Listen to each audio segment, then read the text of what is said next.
Deputy directors and solid waste management board ضلع جنوبی سے آج ایک ملاقات کا اہتمام کیا گیا۔ یونائٹڈ ورکرز یونین کے وفد نے جہاں ملاقات کی، اس میں سیکرٹری جنرل حبیب الرحمان ایوان کے ہمراہ نئے تعینات ہونے والے deputy directors and solid waste ضلع جنوبی سید ارشد علی وارثی سے ان کے آفس میں ملاقات کی گئی۔ ان کی تعیناتی پر وفد نے ان کو خوش آمدید کہا اور پھولوں کا گلدستہ بھی پیش کیا، جس پر ڈپٹی ڈائریکٹر نے وفد کی دل کی گہرائیوں سے آمد پر شکریہ ادا کیا اور ان کی آمد کو جس طرح انہوں نے ویلکم کیا ہے اس پر بھی شکریہ ادا کیا۔ سیکرٹری جنرل حبیب الرحمان کے ہمراہ آنے والے مرکزی رہنما اور ویکل کمیٹی کے اراکین ملاقات کرنے والوں میں دیگر سینئر نائب صدر سید غلام حسین شاہ، نائب صدر ریاض خان، سید قاسم شاہ، deputy general secretary Nasir Khan چتون، vehicle committee کے طارق محمود، امام بخش بلوچ، سینیٹیشن کمیٹی کے صدر محمد علی ملک اور دیگر شامل تھے۔ سیکرٹری جنرل نے بات چیت کرتے ہوئے deputy director solid waste management board Arshad Warsi کو ویکل سیکشن اور سینیٹیشن کے چیدہ مسائل سے بھی موقع پر ہی آگاہ کر دیا۔ ڈپٹی ڈائریکٹر نے بلدیہ ڈی ایم سی سے واپس ہونے والی مشینری کو فل فورس چلانے کے احکامات بھی جاری کر دیے اور ماتحت اسسٹنٹ آفیسر کو پابند کیا کہ یونین کی کمیٹیوں سے مشاورت جاری رکھیں تاکہ دوران ڈیوٹی کسی بھی ملازم کو مشکلات نہ ہو۔ آخر میں ڈپٹی ڈائریکٹر نے وفد کا شکریہ ادا کرتے ہوئے کہا کہ یونائٹڈ ورکرز یونین کی صدر کنیز فاطمہ اور ان کی پوری ٹیم کی اپنے ملازمین کے لیے گرہ قدر خدمات انجام دی ہیں اور یقینی طور پر کنیز فاطمہ کی کاوشوں کو نظر انداز نہیں کیا جاتا اور نہ کر سکتے ہیں، اور یونائٹڈ ورکرز یونین جو کہ بلدیاتی ملازمین کی نمائندہ جماعت ہے سے مشاورت کے ساتھ ادارے کی بہتری کے لیے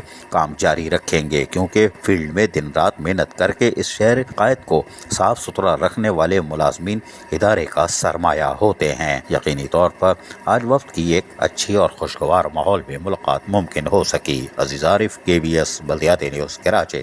ایسی ہی خوبصورت ویڈیوز فیوچر میں حاصل کرنے کے لیے ریڈ بٹن پر کلک کر کے اور بیل آئیکن کو پریس کر کے ہم سب کے سبسکرائبر بننا مت بھولیے۔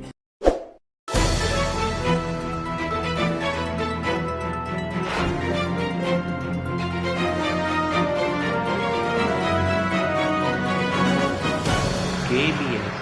بلدیاتی نیوز۔